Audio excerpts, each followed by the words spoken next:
There is a spacecraft up there in space right now that's making us all quite content with the state of that program, I'll say. But Chris, what's it all about? What's happening out there? This is as exciting as anything possibly could be for someone like me who's a big fan of human beings exploring other worlds directly. The last time human beings did that, go to another celestial body, I was 8 years old.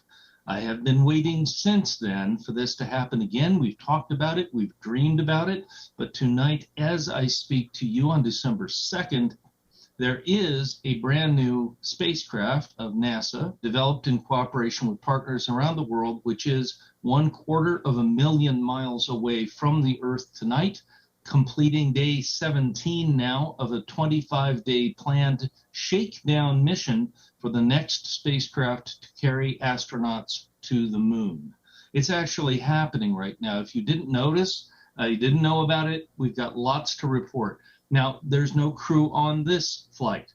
This is a test flight of the vehicle. The idea is to send the new Orion spacecraft out to the moon to perform distant loops beyond the moon, the farthest any spacecraft designed for human beings has ever been, and then test it out there, make sure it works, and then it comes on back to the Earth on December the 11th. This is a critical test because the next flight, Artemis mission number 2, is scheduled to take astronauts to orbit the moon, and Artemis 3 is scheduled to take astronauts to the surface of the moon. The big moment we waited all these decades for, it's been 50 years, now is a critical test. And the question is it working? Well, first things first, here's a look at the orbit where you see the moon in green going around. The spacecraft went out, used the moon's gravity to fling it out beyond the moon. So this is technically orbiting the moon now. This is where we are tonight. It's going to come back on December 5th. It'll swing by the moon again. The moon's gravity will deprive the spacecraft of orbital velocity, and it will come back to the Earth for a very rapid splashdown in the ocean. Again, it passed the moon. The moon flung it out to just about 300,000 miles from the Earth. Then we'll come back in December 5th. We pass the moon again. It slows the spacecraft down, and it comes back to the Earth. That's the overall mission. The first part of the mission was also a critical test, not only of the Orion spacecraft that sits on top, but of the Space Launch System, NASA's new mega rocket, the most powerful rocket that is operational in the world, the most powerful since the Saturn V moon rocket, yes, more powerful than the space shuttle, if you remember those from ancient history. And the question is, how did the rocket do? In its spectacular night launch on November the 16th, the launch was very successful. Everything worked the way we thought it should. The initial results for the performance of the launch vehicle is that everything's right down the middle of the highway. Everything is very good. This means that NASA will almost certainly, barring any surprises, certify the Space Launch System, which is what the rocket's called, to carry human beings on Artemis 2. Now, it isn't just the giant first stage of the rocket that needed to be qualified. There's also the second stage, which you see here attached to the Orion spacecraft. Now, the actual spacecraft that will carry the people is the conical-shaped vehicle all the way on the right side of your screen. On the back of it, and this is important because we'll talk about this too, is a small grayish cylinder right against the back of the Orion. This is the European Service Module. It has important components in it that generate electricity and supply oxygen and water to the astronauts. So it serves the crew in what we call the command module, the Orion itself. Now, behind that, oh, and you can see it has solar panels on it as well. But behind that is the Interim Cryogenic Propulsion Stage, or ICPS. It's the top stage of the SLS rocket, and it had the critical job on this mission of firing to propel Orion into a trajectory to the moon. This is an incredibly important part of these missions, of course, and the report card is in. The ICPS right on the money. So that too is cleared for use on Artemis 2.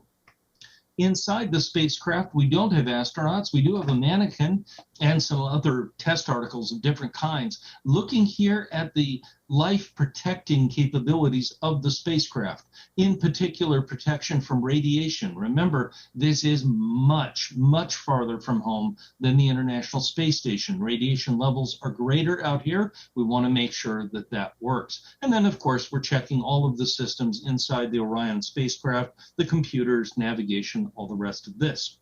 There was a bonus on this flight.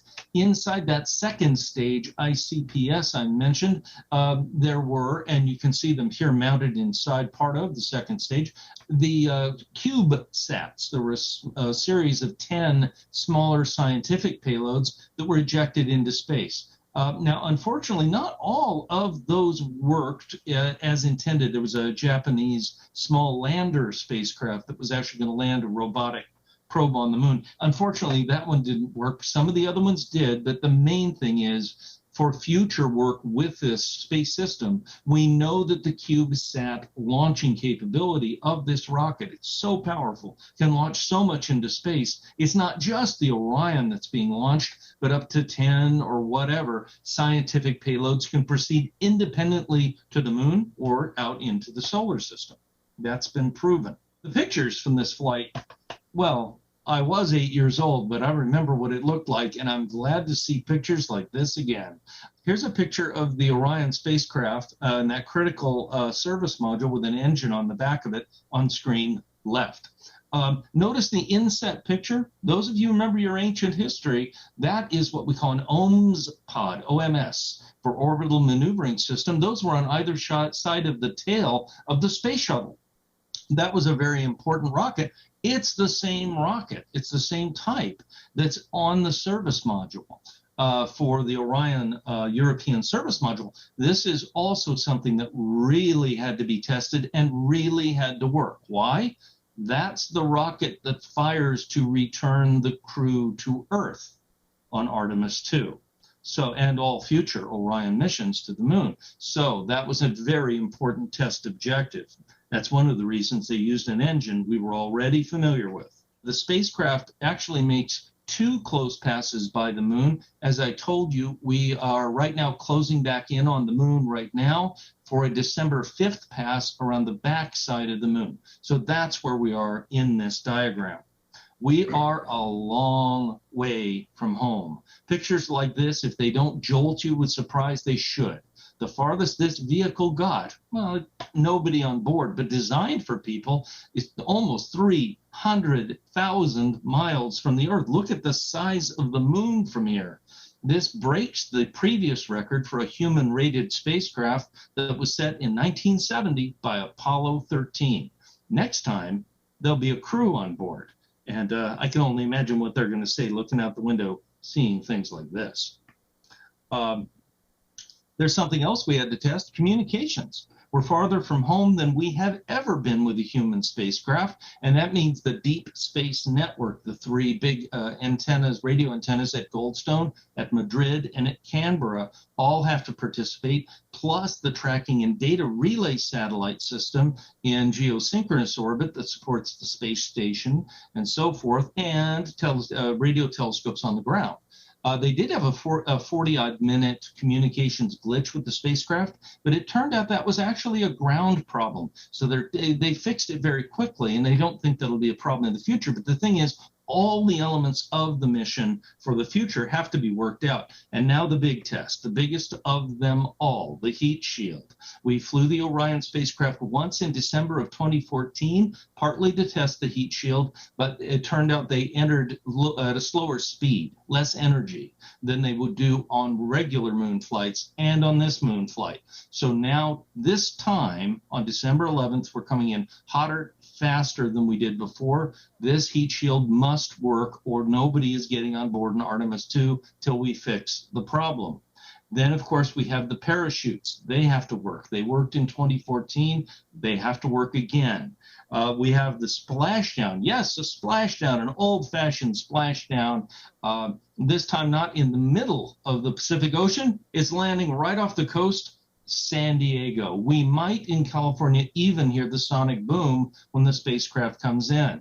We have to practice all of our recovery procedures to get the vehicle back into the Navy ship and so forth. No crew on board this time, but we'll practice it just like we did in 2014.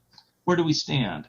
The answers so far, all good. We are go, go, go everywhere. The Space Launch System is probably guaranteed to be certified for humans. The ICPS looks good. The European Service Module is humming along nicely. The engine that will have to bring the astronauts home on Artemis 2 performed very well and will do so again in a couple of days. Life support is good. Communications are good. The last two things we got to ace, that heat shield, the parachutes, the rest of that, and recovery operations. So here's where we are.